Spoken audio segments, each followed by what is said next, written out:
الرحمن الرحیم اصدق الرؤیا بالاسحار، اصدق الرؤیا زیادہ سچے خواب بالاسحار سحری کے وقت ہوتے ہیں. تو زیادہ سچے خواب سحری کے وقت دکھائے دیتے ہیں. اصدق الرؤیا زیادہ سچے خواب بالاسحار سحری کے وقت ہوتے ہیں.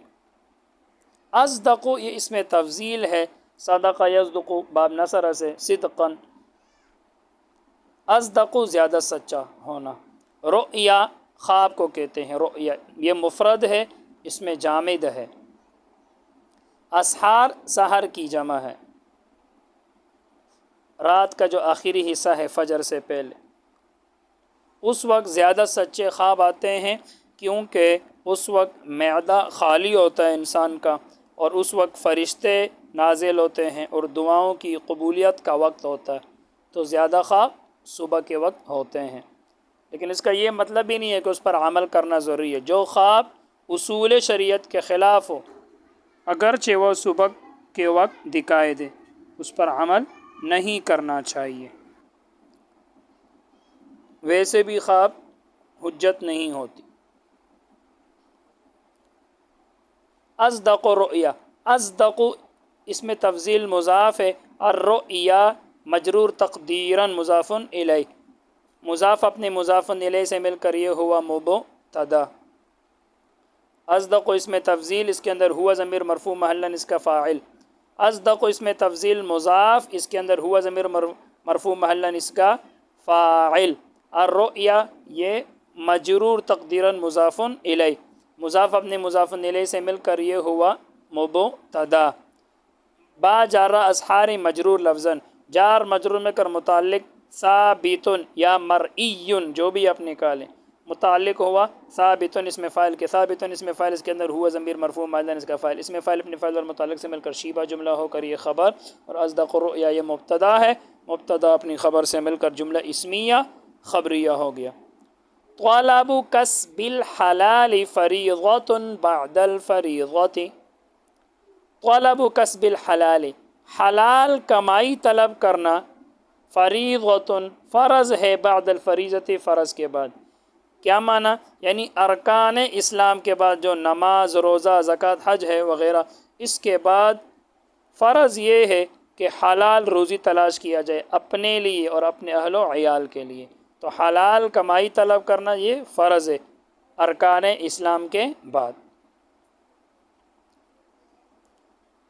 کسب یہ مصدر ہے، کسب یکسب کسبن کمانا،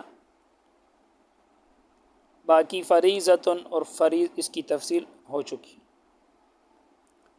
طلب مرفوع لفظاً مضاف، کسب مجرور لفظاً مضاف الیہ مضاف، الحلال مجرور لفظاً مضاف الیہ. میں نے آپ کو بتایا تھا 2 اسم ہو، 3 اسم ہو، پہلے 2 پر الف لام نہ ہو، تیسرے کے اوپر الف لام آ جائے، یہ سارے آپس میں مضاف الیہ بنتے.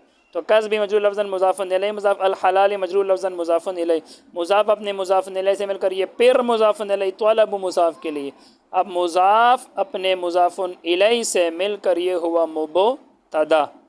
فریضۃ مرفوع لفظاً مصدر ہے جو اس میں مفعول کے معنی میں ہے. فریضۃ مرفوع لفظاً مصدر ہے جو مفروض اس میں مفعول کے معنی میں، مفروض اس میں مفعول، اس کے اندر ہوا ضمیر مرفوع محلا اس کا نائب فاعل. یہ ہوا موصوف، موصوف. بعد منصوب لفظاً مضاف، الفریضۃ مجرور لفظاً مضاف الیہ، مضاف مضاف الیہ مل کر یہ مفعول فی ہوا. ثبتت فعل کے لیے، یا حصلت یا کانت.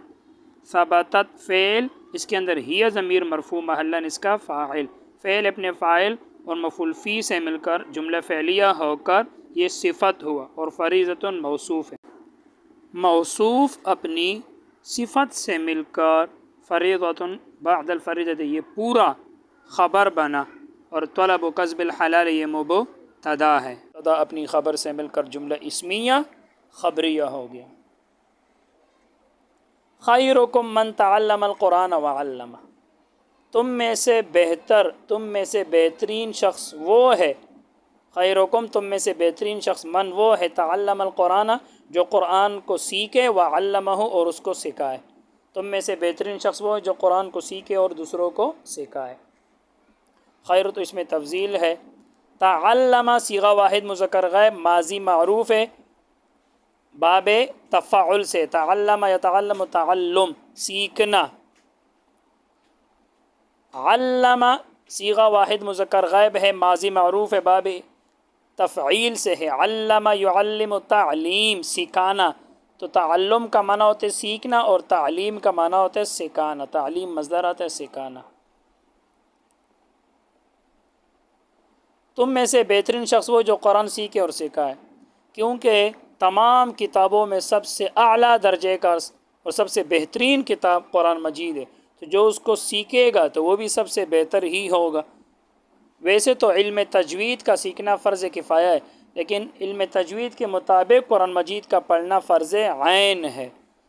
تو بہترین شخص وہ ہے جو قرآن کو تجوید کے ساتھ سیکھے اور پھر دوسروں کو سکھائے. خیر مرفوع لفظاً مضاف کم ضمیر مجرور محلاً مضاف الیہ. مضاف مضاف الیہ مل کر یہ ہوا مبتدا. من مرفوع محلاً اس میں موصول. تعلم فعل اس کے اندر ہوا ضمیر مرفوع محلاً اس کا فاعل القرآن منصوب لفظاً مفعول به. اب تعلم فعل اپنے فاعل مفعول به سے مل کر جملہ فعلیہ ہو کر معطوف علیہ و حرف عطف. علم فعل اس کے اندر ہوا ضمیر مرفوع محلاً اس کا فاعل ہو ضمیر منصوب محلاً مفعول به. فعل اپنے فاعل مفعول به سے مل کر جملہ فعلیہ ہو کر معطوف. اور تعلم القرآن معطوف علیہ اپنے معطوف سے مل کر یہ صلہ ہوا من اس میں موصول کے لیے. موصول اپنے صلے سے مل کر خبر اور خیرکم مبتدا ہے. مبتدا اپنی خبر سے مل کر جملہ اسمیہ خبریہ ہو گیا. حب الدنیا رأس کل خطیئۃ. حب الدنیا دنیا کی محبت. رأس کل خطیئۃ ہر گناہ کی جڑ ہے. دنیا کی محبت ہر گناہ کی جڑ ہے. خطیئۃ گناہ کو کہتے ہیں. اس کی جمع خطایا بھی آتی ہے اور خطیئات بھی آتی ہے.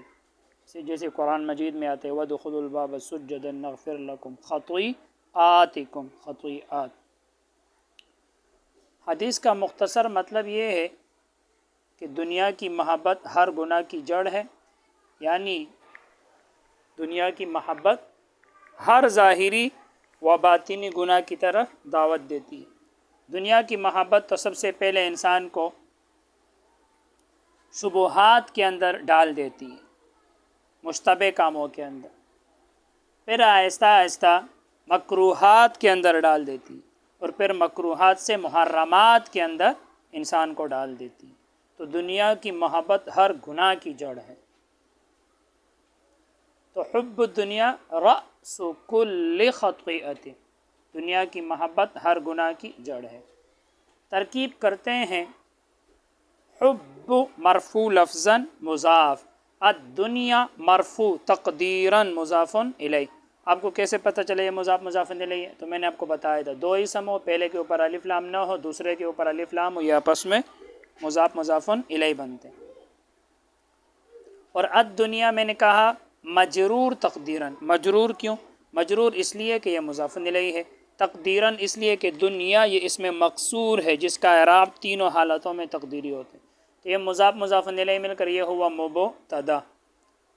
رأس مرفوع لفظاً مضاف. کل مجرور لفظاً مضاف الیہ مضاف. پھر خطیئۃ مجرور لفظاً مضاف الیہ. اب کل مضاف اپنے مضاف الیہ سے مل کر یہ پھر مضاف الیہ. رأس مضاف کے لیے. اب رأس مضاف اپنے مضاف الیہ سے مل کر یہ ہوا خبر اور حب الدنیا یہ مبتدا ہے. مبتدا اپنی خبر سے مل کر جملہ اسمیہ خبریہ ہو گیا. بس آج کے لیے اتنا ہی. اللہ تعالی ہم سب کو علم نافع عطا فرمائے. السلام علیکم.